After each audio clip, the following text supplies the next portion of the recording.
Hello दोस्तों, मेरी नाम एरिक है और मेरे चैनल में आप सबको स्वागत है। मेरी चैनल में हर स्टोरी सच्ची घटना को लेकर आधारित है। अगर आपको भी सही सच्ची घटना के ऊपर आधारित स्टोरी सुनना पसंद है तो मेरे चैनल को सब्सक्राइब करना और बेल आइकन को दबाना का हम भी मत भूलना, ताकि मेरी सारी न्यूज स्टोरी की वीडियो आप तक पहले पहुंच सके। इस घटना मेरी एक कजिन के साथ घटी थी, तो मैं इसे उनके पॉइंट ऑफ व्यू अनुसार बताना चाहूंगा। हेलो, मेरा नाम मनीष है। अपना सच्ची घटना आपके साथ शेयर करने जा रहा हूँ। मैं एक शादीशुदा इंसान हूँ। मेरा 2 बच्चे और एक पत्नी है। मुझे अपने गांव को छोड़े हुए तकरीबन 40 साल हो गया है। रज फेस्टिवल के बारे में भला उड़ीसा में किसी को नहीं पता है, तो आप लोगों को भी जरूर पता होगा। इस फेस्टिवल को मेरे गांव में बहुत धूमधाम से, बहुत अच्छी तरह से बनाया जाता है। हर जगह यानी सब जगह इस फेस्टिवल में सिर्फ झूला झूला जाता है और कहीं कहीं थोड़ा बहुत नाच गाना भी हो जाता है। लेकिन मेरे गांव में इसे बहुत बड़ा तरह से पालन किया जाता है। इसमें मेरे गांव में बहुत बड़ा मेला पड़ता है और इस मेला को देखने के लिए बाहर से बहुत सारे लोग घूमने के लिए आते हैं। खास करके इस मेला में आने के लिए इन 3 दिनों में काफी लोग इस गांव में आते हैं। जिस मैदान में इस मेला पड़ता है वो मैदान बहुत बड़ा है, तकरीबन 9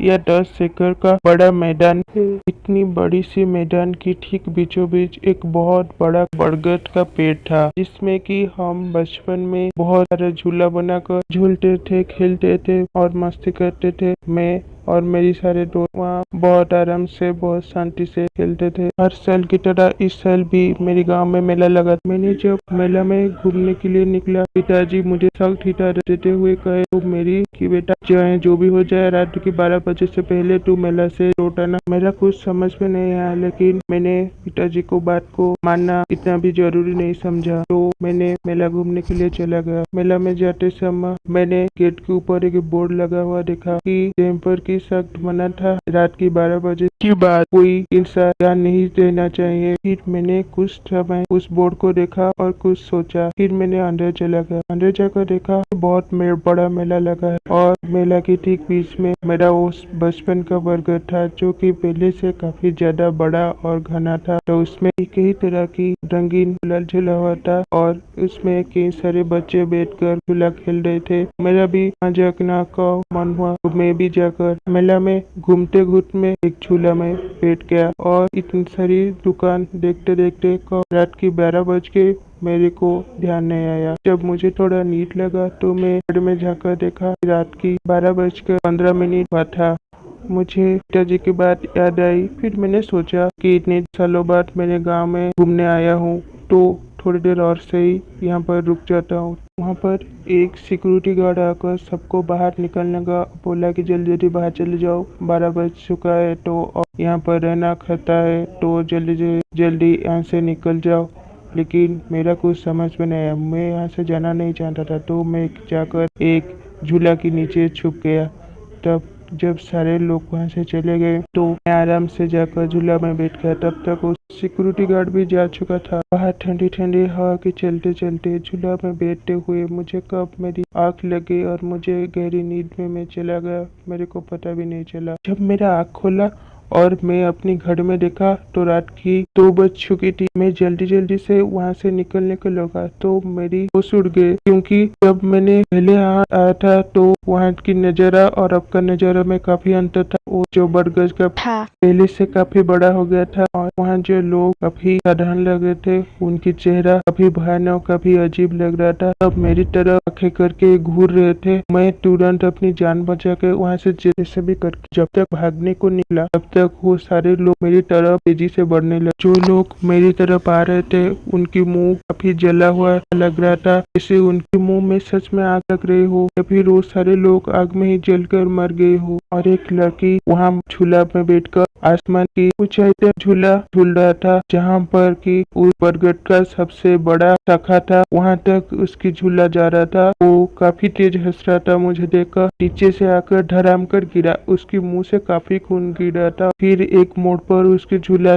टूट गई, तो वो बहुत बड़ी घटना थी। लेकिन फिर से वो लड़की खड़ा उठा हुआ और फिर से वो झूला के झूलने लगा और काफी बड़े बड़े नाल आंखें थे उसकी। मुझे तो डर से मेरी शरीर से पसीना भी निकलना बंद हो गया था। मैं इतना डर गया था कि मैं अपने आप को लेकर कुछ सोच ही नहीं पा रहा था। मैं जैसे पत्थर सा पलट गया। मुझे तो पहले से ही पता था कि ऐसा काम करना कोई नॉर्मल इंसान के लिए या फिर कोई साधारण लड़की के लिए कभी मुमकिन ही नहीं होता। ये जरूर कोई भूत प्रेत चुड़ैल या फिर जान ही कर सकती है। और उस मैदान से काफी तेज खुशबू आ रहा था। अब जिस थोड़ी देर पहले जो मैदान इतनी सारी खुशबू और इतनी सारे लोगों से भर उठा था, इसे अब इस मैदान की हालत पुरानी शमशान घाट से भी बदतर हो गई थी। मुझसे एक सेकंड भी वहां पर रुका नहीं जा रहा था। मैं सिर्फ भगवान के नाम लेने लगा। मैं अपनी हनुमान जी की परम भक्त था, तो मेरा पास उनकी एक लकेट था, तो मैं उस लकेट को पकड़कर हनुमान चालीसा पढ़ने लगी और हनुमान के नाम लेने लगी। मैं आंखें बंद करे हुए ये सब कुछ कर रहा था। मैं जब तक मैं अपनी अंदर थोड़ा हिम्मत को महसूस ना कर सका आंखें को तब तक बंद रखा। इसे अपनी आंखें बंद कर ही मैं बाहर जाने का रास्ता ढूंढने लगा, क्योंकि ये तो मेरे बचपन का ही खेलने का मैदान था। तो मेरे को इस जगह का छपा छपा रास्ता और सब कुछ ही मालूम था। तो मैं जैसे ही अपनी आंखें बंद करके कार की गेट तक पहुंचा, तब तक मेरे पीछे से एक आवाज निकल आई। लड़की ने बोल रहा था कि आज बेटा तो बच गया, लेकिन यहाँ से कोई बच कर नहीं जाता। बाहर आकर जब मैंने अपनी आँख खोला, तब मैंने अंदर का नजारा देखा कि सब कुछ बिल्कुल साधारण था, जैसे कि मैंने पहले बार आकर देखा था तब जैसा था।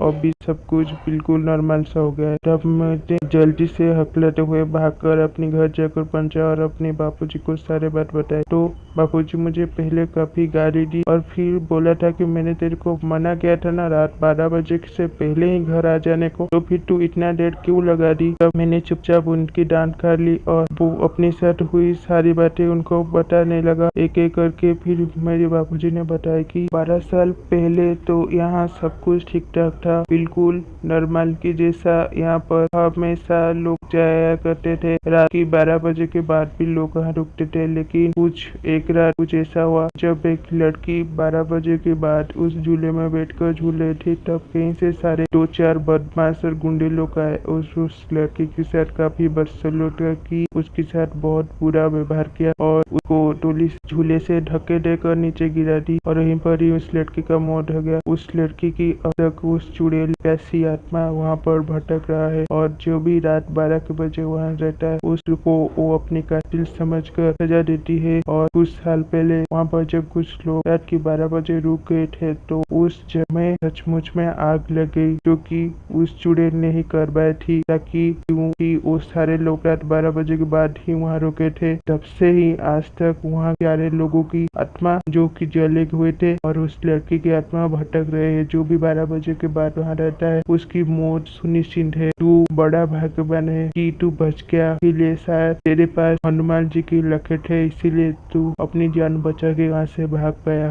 फिर बापूजी की बात सुनकर तो मेरा जैसे सांस ही गलत में अटक गया। फिर मैं अपने आप को तसल्ली दी और अपने आप को ही बहुत डांटा और बोला कि आज तो मैं अपनी थोड़ी सी मस्ती के लिए अपनी जान दे बेटा, और अपनी जान किसी को प्यारी नहीं है। तब से मैं उस रास्ते कभी भी नहीं जाता। वहाँ पर मैं दिन के टाइम भी नहीं भटका, रात के टाइम तो छोड़ो।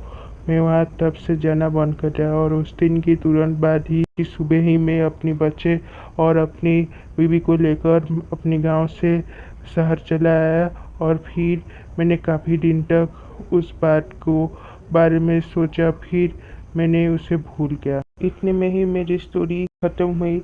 हेलो दोस्तों, मेरी स्टोरी को लाइक करना और मेरी स्टोरी आपको कैसी लगी कमेंट में बताना मत भूलना।